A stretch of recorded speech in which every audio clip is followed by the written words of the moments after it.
오늘 본문을 잘 이해하기 위해서 이사야 8장 끝부분에 있는 21절과 22절을 먼저 보겠습니다. 8장 21절과 22절 저와 한 절씩 읽겠습니다.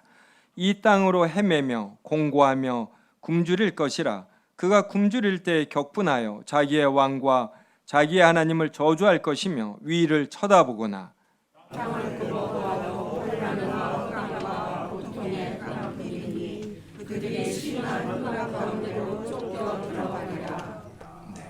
이렇게 이스라엘 전역에 헤맴과 곤고, 굶주림, 그래서 자기의 왕과 자기의 하나님을 저주합니다. 이스라엘 백성들이 위를 쳐다보거나 땅을 굽어보아도 환난, 흑암, 고통의 흑암 뿐입니다. 그들이 심한 흑암 가운데로 쫓겨 들어갑니다. 이러한 내용을 하나님의 예언으로 받은 이스라엘 백성의 마음, 심정은 어떠할까요? 성도 여러분, 앞으로 이 대한민국에 몇십 년 내에 이러한 일들이 벌어질 것이다 라는 계시를 우리가 하나님에게서 받은다라면 어떠한 심정일까요? 어떤 넓적마리가 녹듯하고 시간이 흐르면 흐를수록 어떤 공포, 불안이 있고, 그리고 무엇보다 이러한 상황에 임하였을 때 더 이상 출구가 없음을 인하여 깊은 좌절에 빠지지 않겠습니까? 그래서 하나님은 이스라엘 백성으로 하여금 완전한 절망에 빠지지 않도록 또 그들을 위하여 긍휼을 베푸시고 긍휼 베푸신다라는 것을 또 보여주시기 위해서 이사야 9장에 이러한 예언이 더하여집니다. 그래서 남유다가 멸망하여 바벨론으로 귀인들과 많은 사람들이 포로로 끌려갔습니다. 근데 그 기한이 70년을 넘지 않았습니다. 그래서 이스라엘 백성은 에레미야와 같은 구약 성경의 말씀을 의지해서 70년이면 그들의 좌절, 흑암, 고통이 끝날 것을 기대하며 버틸 수가 있었던 것이에요. 이사야 9장은 이렇게 70년 내에 바벨론의 포로 생활이 끝날 것이라는 이러한 위로 격려를 주시듯 이사야 9장의 내용이 더하여진 것입니다. 그래서 9장 1절 보십시오. 전에 고통받던 자들에게 흑암이 없다. 옛적에는 여호와께서 수볼론 땅, 납달리 땅, 이스라엘의 서북쪽에 해안이 가까운 지역입니다. 이러한 땅이 멸시를 당하게 하셨더니 후에는 해변길과 요단 저쪽 이방의 갈릴리를 영화롭게 하셨느니라. 이방인들도 더불어 많이 살던 갈릴리 이곳을 영화롭게 하셨다. 그래서 바벨론의 침략 등으로 나라가 멸망하고 바벨론 지역에 포로로 잡혀갔을 때 이러한 이사야 9장 1절의 말씀에 의거하여 버티는 힘이 생기는 것입니다. 2절을 보면 흑암에 행하던 백성이 큰 빛을 봅니다. 사망의 그늘진 땅에 거주하던 자에게 빛이 비칩니다. 우리나라가 일본의 강제 점령을 받았던 때에 많은 어떤 일본에 협력하는 보통 친일파 그러는데 이제 이러한 분들이 언제 많이 생겼냐면 1943년, 1944년 이때 많이 생겼습니다. 독립운동을 열심히 하던 분들도 일본의 주장처럼 일본을 중심으로 아시아 대공영이 이루어지나 보다. 일본이 우길 승천하듯 어떤 동남아시아 지역까지 쭉쭉 지배하고 전쟁에서 승리하는 것을 보며 일본의 주장과 논리에 설복되는 것입니다. 그런데 이스라엘 백성은 이러한 예레미야 말씀, 이사야 말씀을 인해서 70년의 포로 기간, 우리나라는 일본의 36년의 지배를 받지 않았습니까? 이거의 2배가 되는 70년의 이런 포로 생활에서도 이렇게 견디고 버티는 힘이 있는 것이에요. 그러니까 하나님께서 이러한 말씀을 이스라엘 백성에게 주신다라는 것, 이런 것이 얼마나 큰 은혜인가 우리가 깨달을 수 있습니다. 3절에 주께서 이 나라를 창성하게 하시며, 다시 창성하게 하시는 것입니다. 그 즐거움을 더하게 하셨으므로 추수하는 즐거움과 탈취물을 나눌 때의 즐거움 같이 그들이 주 앞에서 즐거워하오니, 다시 즐거워하게 된다라는 이러한 확신이 이스라엘 백성에게는 나라를 빼앗긴 상태에서도 있게 됩니다. 4절은 그들이 무겁게 맨 멍에 그들의 어깨의 채찍, 그 압제자의 막대기, 이것을 주께서 꺾으셔요. 그래서 그들에게 희망이 없던 때에도 주께서 꺾으실 것이라는 이러한 소망을 붙듭니다. 어떻게 하시냐면 미디안의 날과 같이 하십니다. 바로 우리가 기드온을 알지요. 기드온 때 미디안 족속이 이러한 풍문을 인해서 그들이 스스로 자멸케 함으로 이스라엘 백성에게 큰 승리를 하나님께서 주셨습니다. 5절에 보면 어지러이 싸우는 군인들의 신, 피 묻은 겉옷이 불에 섭같이 살라지리니, 이제 더 이상 군인들의 신, 전쟁을 하기 위한 겉옷, 이러한 것이 필요 없어서 평화의 때가 되므로 이러한 것들은 전부 다 불에 태워버린다, 이런 뜻입니다. 이러한 내용은 이사야 선지자에게 말씀이 주어진 730년 40년 기원 전이죠.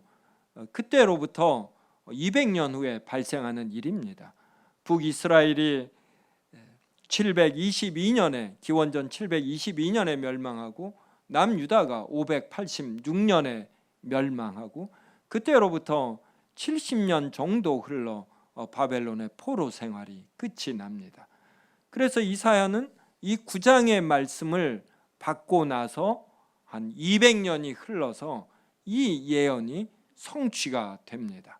그러면 200년 후의 일을 기록할 때 미래이므로 우리는 미래 시제를 사용해야지 됩니다. 그런데 이사야는 과거 시제를 사용합니다. 9장 1절을 보십시오. 갈릴리를 영화롭게 하실 것이다가 아니라 하셨느니라 예요. 또 3절을 보십시오. 그 즐거움을 더하게 하실 것이다가 아니라 하셨으므로입니다. 4절도 보면은 미디안의 날과 같이 하실 것이다가 아니라 하셨음이니이다 예요. 하나님은 무엇을 작정하고 뜻하시고 계획하시면 이것이 그대로 실행이 됩니다. 하나님의 뜻과 계획이 그대로 실행된다라는 것을 성경은 여러모로 표현을 하는데, 창세기 1장에서는 하나님께서 빛이 있으라 하심에 빛이 있었다. 하나님은 말씀하시면 이게 그대로 됩니다. 제가 오늘 여러분에게 무언가 기쁨을 주고 싶어서 이렇게 피자를 드시게 하고 싶어요. 그래서 제가 피자가 있어라. 그럼 피자가 있나요? 네, 없어요. 근데 최근에는 과학이 발달하면서 이게 좀 가까워집니다. 스마트폰으로 주문하면 돼요. 네. 그럼 주문하면 다 되느냐?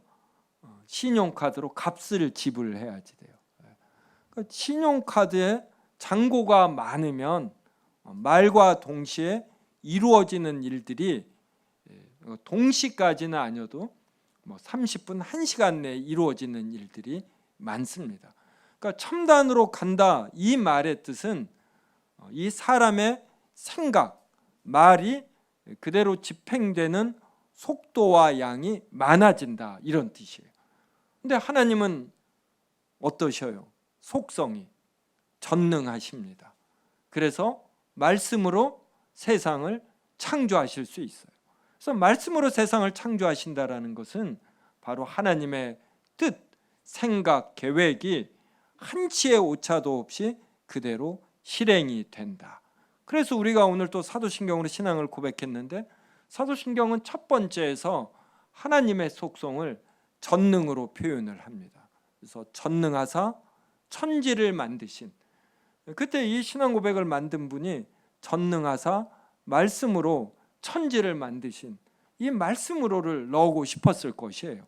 근데 최대한 줄이기 위해서 그냥 전능하사 천지를 만드신 하나님 아버지를 내가 믿사오며, 이것을 믿는 사람은 오늘 이사야 9장에 200년 후에 발생할 미래의 일이 과거로 표현된 것, 이것을 또한 믿어야지 돼요. 그래서 이사야는 200년 후의 일이지만 이것은 반드시 실행이 되는 정말 생생한 것이다, 이것을 나타내기 위해서 미래의 일을 과거로 표현해 버리는 것입니다. 그만큼 우리를 향한 하나님의 뜻, 하나님의 계획은 반드시 실행이 됩니다. 오늘 이 본문을 인용한 신약성경 구절이 있습니다. 어디죠? 이럴 때 우리는 주보를 보면 돼요. 주보 안쪽에 마태복음 4장 11절부터 17절의 말씀을 저와 한 절씩 읽겠습니다. 이에 마귀는 예수를 떠나고 천사들이 나와서 수종드니라.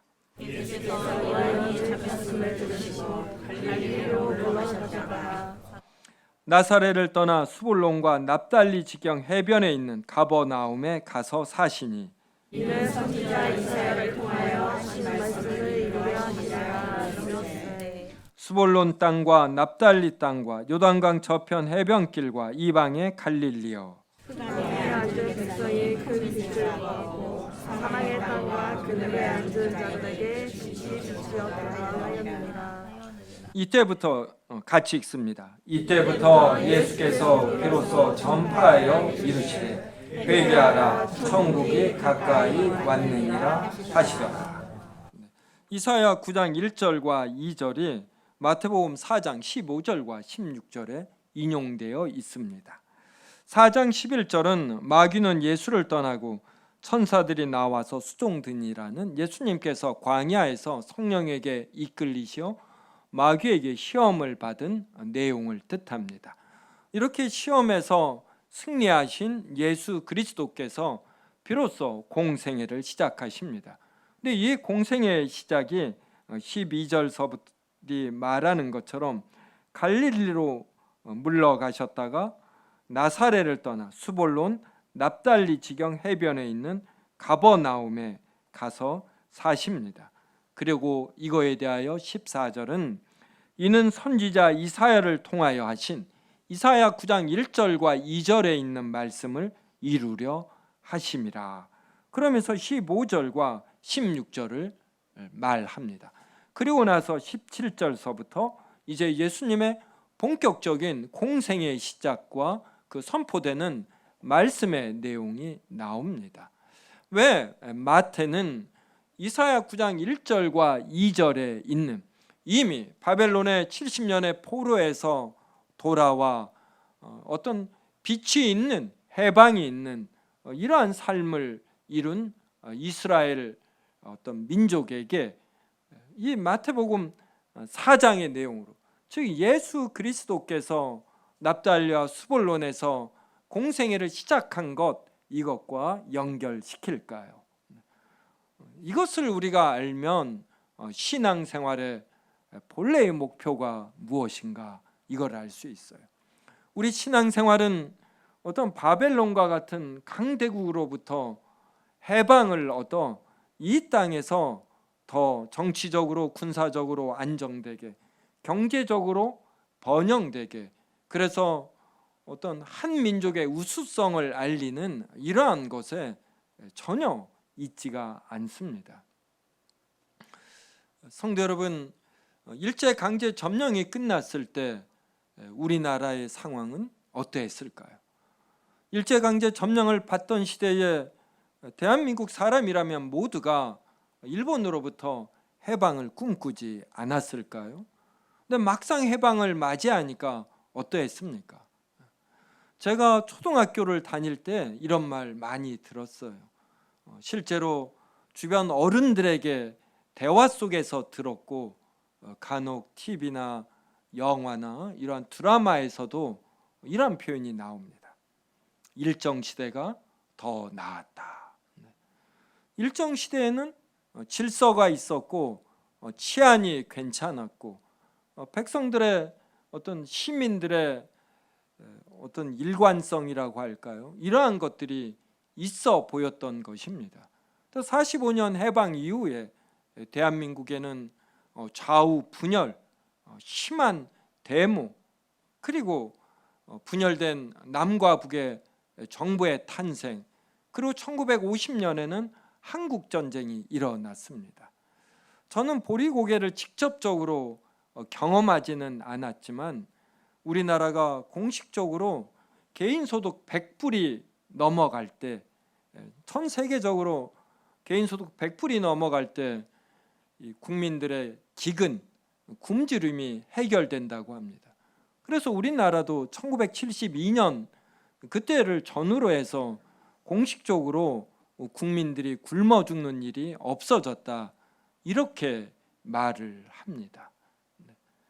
그래서 이스라엘 백성이 바벨론에서 포로 생활이 끝나고 그들의 고국으로 돌아왔을 때 그들을 기다리고 있는 것은 어떤 분열이 있고 또 자신들 간의 권력 투쟁이 있는 것이고, 생각보다 바벨론에서의 생활보다 더 어려움이 있는 것입니다.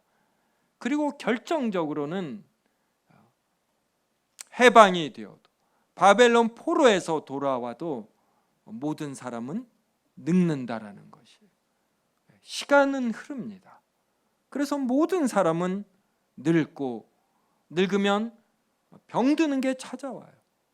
병드는 게 찾아오면 그로부터 20년, 30년, 50년이 흐르면 모두가 죽는 것입니다. 그래서 사람은 이 문제를 해결하지 않고는, 즉 사람들 간에 있는 어떤 시기, 질투로 인한 갈등, 싸움, 집단으로 모이면 이제 패싸움이 되고 국가 간에는 전쟁이 되죠.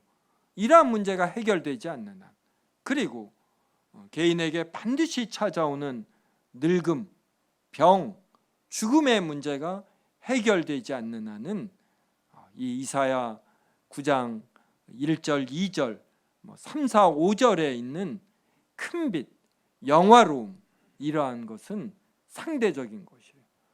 우리에게 완전한 영화로움이 있으려면, 우리에게 완전한 큰빛이 있으려면 이 생에서 우리가 어떤 좋은 대학에 가느냐, 어떤 좋은 직업을 갖느냐, 얼마만큼 경제적으로 안정되느냐, 이것에 있지 아니하고 늙음, 병, 죽음을 해결해야지 됩니다. 우리는 이것에 대한 근본적 해결 없이 인생을 열심히 살다 보면 60이 되고 70이 될 때 자신이 쟁취한 것을 애달파는 거예요. 이제 이것을 놓아야 할 때가 되지 않습니까? 그러면서 인생이 허무한 것이고 손에 쥔 것을 놓기는 아쉽고 점점 늙어가는 자신의 모습을 보면서 힘든 것입니다. 그러므로 하나님으로서 사람이 되신 예수 그리스도의 십자가의 고난과 죽음만이 우리에게 완전한 큰 빛이 되고 완전한 구원이 되고 우리에게 늙음과 병과 죽음이라는 근본 문제를 해결케 하는 것입니다. 그래서 마태는 이사야 9장 1절과 2절이 궁극적으로 예수 그리스도에게서 해결된다라는 측면에서 인용하는 것입니다.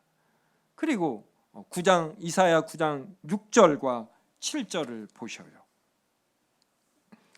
우리 이사야 9장 6절과 7절 한 번 더 한 절씩 저와 읽겠습니다. 이는 한 나귀가 우리에게 낳고 한 아들을 우리에게 주신 바 되었는데 그의 어깨에는 정사를 메었고 그의 이름은 기묘자라 모사라 전능하신 하나님이라 영존하시는 아버지라 평강의 왕이라 할 것임이라. 그 정서가 평강의 평안이 무궁하며 또 다윗의 왕자와 그의 나라의 부임이며 그 나라를 굳게 세우고 지금 이후로 영원히 정의와 공의로 세우실 것이라. 만군의 여호와의 여신이 이를 이루시리라. 자, 이사야 9장 5절에서 군인들의 신과 피 묻은 겉옷이 불의 섭같이 살라지리니 이렇게 말하고 이렇게 되는 것이 왜 되는지 이 원인, 이유를 말해줍니다. 그래서 6절이 이는이라는 이러한 접속사라고 할까요? 이것으로 받아요. 왜 이러한 것이 가능하냐? 왜 이러한 일이 이루어지느냐? 이는 한 나귀가 우리에게 낳고 그래요. 또 과거로 표현을 하지요. 한 아들을 우리에게 주신 바 되었는데 미래의 일이 하나님에게는 과거와 똑같습니다. 하나님께서 영원하시다라는 것은 과거와 현재와 미래가 하나님에게는 그냥 이렇게 다루실 수 있는 하나의 대상이다. 하나님은 시간을 초월하여 계신다. 이러한 의미입니다. 이 한 아기가 누구를 의미합니까? 당연히 예수 그리스도시죠. 하나님으로서 사람이 되신 분, 하나님의 영원하신 아들이 이렇게 사람이 된 것이에요. 그리고 이것은 우리가 이미 살펴본 것처럼 이사야 7장 14절 보십시오. 그러므로 주께서 친히 징조를 너희에게 주실 것이라. 보라, 처녀가 잉태하여 아들을 낳을 것이요 그의 이름을 임마누엘이라 하리라. 그리고 이 임마누엘의 뜻을 또 마태복음 1장이 분명히 말해주죠. 하나님께서 우리와 같이 계신다. 하나님은 우리와 같이 계셔요. 그래서 임마누엘 이렇게 불립니다. 하나님이 우리와 같이 계시려면 장소적으로는 어디나 계셔야지 돼요. 어디나 계신다라는 것은 하나님께서 모든 곳에 덩치가 커서 계신다 이것이 아니라 하나님의 존재는 모든 것을 이렇게 통찰하실 수 있는 이러한 인식력과 장악력 이걸 가지신다 이 뜻이에요. 인공위성이 대한민국을 비치면 대한민국에서 벌어지는 일들을 상당 부분 알아요. 공중에 높이 떠 있기 때문에 가능합니다. 하나님은 모든 것을 초월하여 존재하시기 때문에 바로 장소, 공간에 있어서 어디에나 계셔요. 또 우리와 같이 계시려면 시간적으로는 늘 언제나 계셔야지 됩니다. 이것은 하나님께서는 장소를 초월하실 뿐만 아니라 시간을 초월하신다 이 뜻이에요. 그래서 하나님에게는 시간과 공간이 같고 또 현대의 물리학도 시간과 공간을 같이 같다라고 보지 않습니까?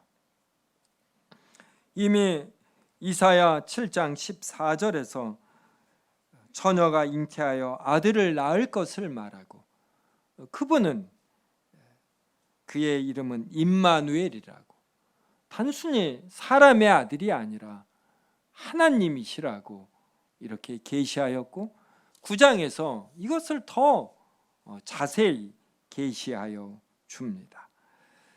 그래서 9장 6절을 제가 주보에 적어놨어요. 영어가 쓰여 있으면 좀 더 이해하는 데 도움이 되실 것 같아서 적어놨습니다. 자, 한 아기가 우리에게 낳습니다. 한 아들을 우리에게 주신 바 되었어요. 그럼 이 아들이 도대체 누구이냐? 이거에 대해서 그의 어깨에는 정사를 메었고 이 정사가 government예요. 요사이 정부 이런 뜻으로 많이 쓰이죠. 그래서 이게 통치 이런 뜻이에요. 자, 그의 어깨에는 통치를 메었고 그러니까 모든 것을 다스리시는 분이다.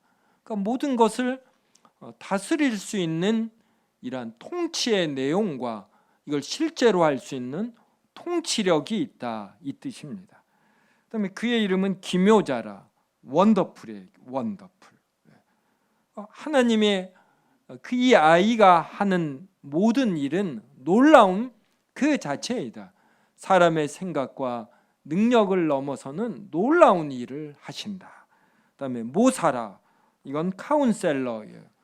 카운셀러, 모사가 무슨 뜻이냐면 저 사람은 모사꾼이야.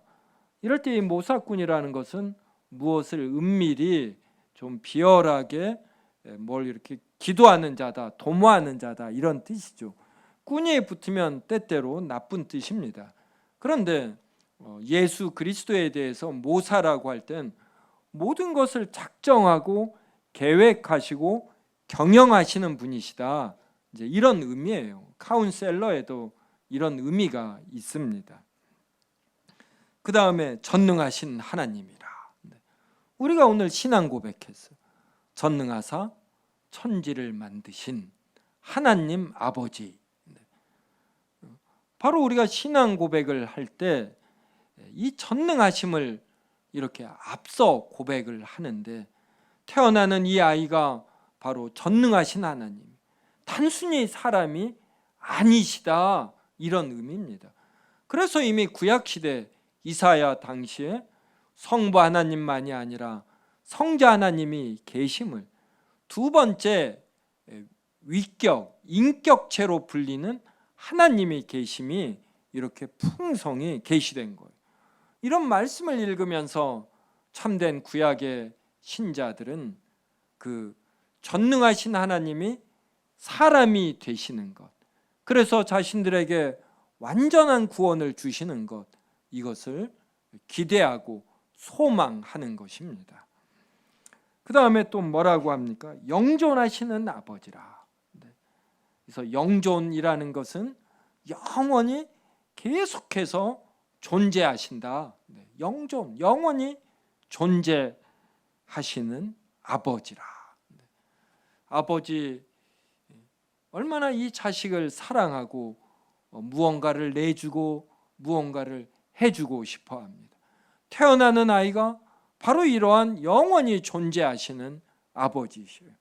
영원히 존재하시기 때문에 우리의 늙음과 병듦과 죽음의 문제를 해결해 주시고, 단순히 해결이 아니라 완벽하게 해결해 주시는 것입니다. 그리고 평강의 왕이라 그럽니다. 이 평강이 피스의 피스, 우리에게 평화를 주신다. 일제강제 점령이 끝났을 때 오히려 한반도에는 극심한 분열과 혼란이 있었어요. 평화가 없었습니다. 자, 성도 여러분, 어때요? 요사이 평화가 있나요? 어때요? 정권이 바뀌니까 평화가 있습니까? 그럼 또 정권이 바뀌면 평화가 있을까요? 제가 대강 예측하는데 미국의 예들을 통해서도 미국의 공화당과 민주당의 이 표 차이가 얼마 안 납니다. 우리나라도 계속해서 아마 이런 극심한 표 차이가 안 나는 식으로 정권이 바뀌거나 유지되거나 이렇게 될 것이에요. 사람이 아무리 교육을 많이 받아도, 아무리 경제적으로 번성해도 사람들은 이 견해 차이, 확증 편향, 인지 부조화, 이게 사람의 죄성으로 인한 것이거든요. 이것은 절대로 없어지지 않습니다. 사람은 언제 잘 산다고 느끼냐면 절대적인 경제력이 아니라 남들과 견주어 더 잘 살 때, 그때 잘 산다고 여겨요. 지금 보통 평민이 조선시대 왕보다 어떤 위생적으로나 환경적으로 더 좋습니다. 조선시대 이 얼음 때문에 막 싸우고 그랬잖아요. 영화도 나왔죠. 예. 여러분, 냉장고에 다 얼음 있잖아요. 여름에 에어컨 쓰고, 아프면 병원에 가고, 행복할 만해요. 하지만 다 못 산다 그러고. 그래서 산무입니다. 연애를 안 해요. 연애를 해도 결혼을 잘 안 하고, 결혼을 해도 애를 잘 안 낳아요. 이 마음을 낮추면 연애하고 결혼하고 그리고 애를 낳는 것입니다. 절대로 과학의 발전, 높은 경제력으로 우리에게 평화가 올 것이다. 오해하면 안 되고, 예수 그리스도를 우리 마음속에 얼마만큼 모시는가, 예수 그리스도께서 진정 우리를 위해 무엇을 하셨고 우리에게 무엇을 바라시는가, 이것으로 알고 마음이 낮아질 때, 그때만 평화가 있고 만족이 있습니다. 그럴 때 우리의 삶이 변화되는 것이에요. 저는 더 제 기량을 향상시키기 위해서 이 나이에도 노력하는 성향입니다. 근데 기량의 형상만이 아니라 마음을 낮추기 위한 노력은 더 해야 하는 것이에요.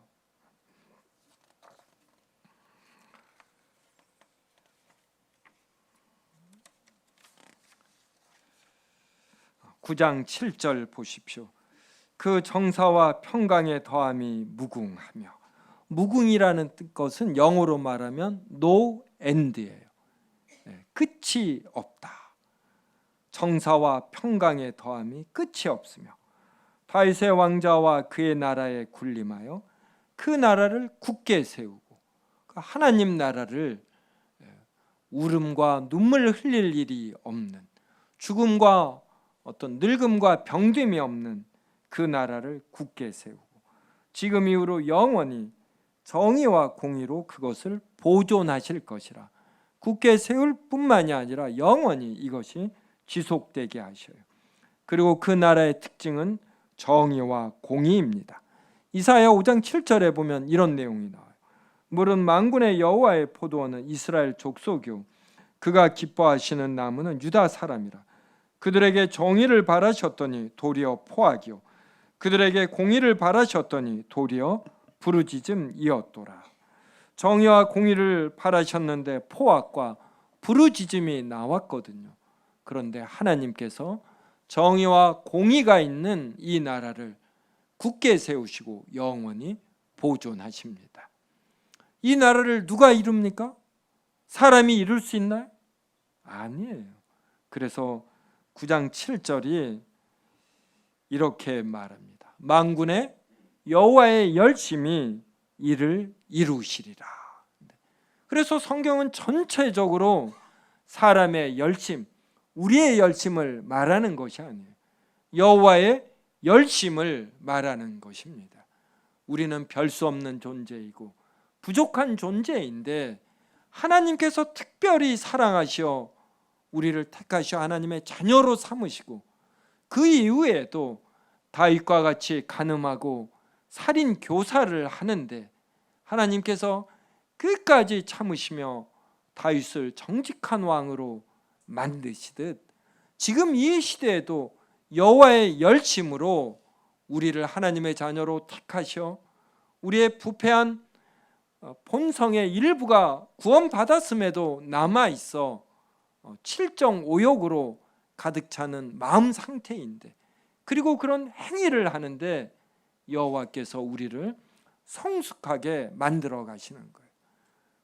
여호와의 열심.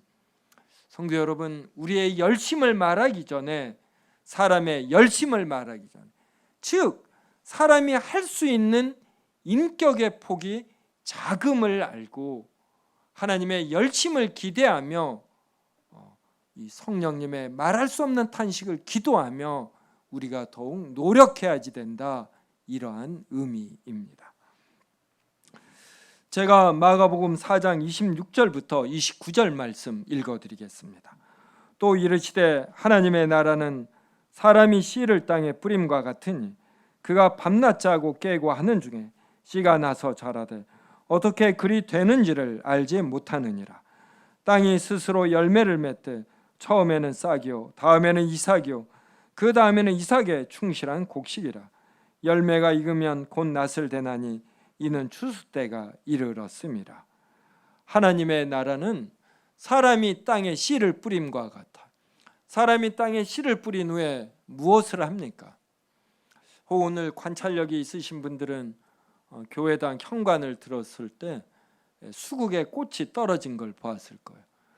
이걸 지나가는 어떤 행인이 이걸 딴 것이 아니라 이 우리 수국이 잘 폈죠. 작년에 이 꽃이 폈을 때 적당한 때 이것을 잘라서 꽃대가 잘 자라게 한 분이 계셔요. 그분이 어제 또 그렇게 하셨습니다. 그리고 줄기를 잘라서 이것을 물 속에 집어넣고 몇 시간, 그래서 물이 머금은 이후에 화분이나 땅에 심으래요. 그래서 어제 제가 다 그 일들을 했습니다. 그래서 이 현관 앞쪽 이쪽에 화분에 보면 막 물들이 주어져 있을 거예요. 아침과 저녁에 수국은 물을 많이 먹으니까 물을 많이 주라고 하더라고요. 어제 물 주고 저는 먹고 자고 오늘 깨고 했을 뿐입니다. 거기에 무슨 일이 벌어지는지 몰라요. 그 중에 몇 개는 살아남을지 모르죠. 어제 저는 제가 토요일이 되면 이 설교 준비 이게 얼마나 부담이 되는지 제가 많이 먹습니다. 이렇게 긴장이 되고 저도 모르게 그러더라고요. 그래도 다 소화가 됐어요. 잠자는 사이에 소화가 되고 심장은 역시 띄워줬습니다. 제 몸의 주인도 제가 아니에요. 심장이 뛰는 것, 소화가 되는 것, 제 뜻대로 되지 않아요. 그래서 이것을 불수근이라고 합니다. unvoluntary muscle이라고 하나요? 불수익은. 그래서 하나님이 저를 사랑하시어 하나님의 열심으로 제 심장이 뛰게 하시고 소화가 되게 하시고 오장육부가 다 작동되게 하셔요. 개인을 향해서도 그렇고 세계 역사가 이런 거. 마태복음 1장에 나오는 족보는 하나님의 열심을 보여주는 것이에요. 부패한 이스라엘 백성임에도 불구하고 그들을 택하셔서 그들의 거듭되는 악행에도 불구하고 끝내 예수 그리스도를 주시는, 그래서 이사야 9장 1절과 2절이 마태복음 4장 15절과 16절에서 인용이 되어 완전한 큰빛, 완전한 구원, 영생은 오직 예수 그리스도뿐이시다, 이걸 보여주는 것입니다. 지난 14일 날 시각장애 피아니스트로 국민의힘의 김혜지 의원이라고 있어요. 대정부 질문을 질의를 했습니다. 국민의힘이 하면 민주당에서 야유를 보내요. 민주당 의원이 질의를 하면 국민의힘에서 야유를 보냅니다. 그런데 이분이 질의를 했을 때 전부 일어나 기립박수를 쳤어요. 그 내용이 무엇인지 궁금하시죠? 제가 읽어드리겠습니다. 이분은 시각장애로 피아니스트가 된 분입니다. 그래서 질의를 할 때도 개를 끌고 와요. 그래서 개가 안내석에 이제 안내하면 개를 옆에 앉히고 이 점자로 손으로 이렇게 하면서 질의를 합니다. 코이라는 물고기가 있습니다. 환경에 따라 성장의 크기가 달라진다는 코이의 법칙으로도 알려져 있는데요. 작은 어항 속에서는 10cm를 넘지 않지만 수족관에서는 30cm까지, 그리고 강물에서는 1m가 넘게 자라나는 그런 고기입니다. 아직도 우리 사회에는 사회적 약자와 소수자들의 기회와 가능성, 그리고 성장을 가로막는 어항과 수족관이 있습니다. 이런 어항과 수족관을 깨고 국민이 기회의 균등 속에서 재능을 마음껏 발휘할 수 있도록 정부가 더욱 적극적으로 강물이 돼주시기를 기대하면서 저 또한 우리 사회에 소외된 분들을 대변하는 공복으로서 모든 국민이 당당한 주권자가 될 수 있도록 최선을 다하겠습니다. 멋있죠? 코이라는 물고기가 어항 속에서는 10cm, 바다에서는 1m, 그러니까 10배가 더 크게 자라는 것이에요. 성도 여러분, 우리는 하나님의 열심 속에서 택함을 받고 그 사랑과 능력 속에서 성장하는 존재입니다. 그런데 우리가 우리를 어항과 수족관 속에 가두는 것이에요. 우리가 상처라고 하는 것들, 우리 안에 있는 편견들, 내 능력은 이러할 것이다, 이러한 식으로 나를 가두는 것입니다. 그래서 여호와의 열심과 사랑과 능력을 믿으셔요. 임마누엘 하나님입니다. 언제 어디서나 같이 하셔요. 자신의 나이라는 어항과 수족 간에도 갇힐 필요 없어요. 내가 지금까지 해온 경험으로 볼 때 나는 이러할 것이라는 편견에도 갇힐 필요가 없습니다. 예수 그리스도를 우리의 주로 영접한다라는 것은 전능하신 하나님, 영존하시는 아버지를 나의 주인으로, 나의 아버지로 모시는 것이에요. 그분이 나보다도 더 큰 열심으로 나를 택하시고 지키시고 성장시키십니다. 바다보다 넓은 그 하나님을 보면서 우리의 상처, 경험, 편견도 깨트리고 크게 우리가 하나님의 말씀과 사랑으로 자라가는 것입니다. 이번 한 주일 그러한 하나님을 즐거워하며 여러분의 인격과 능력을 크게 키워가시기를 바랍니다.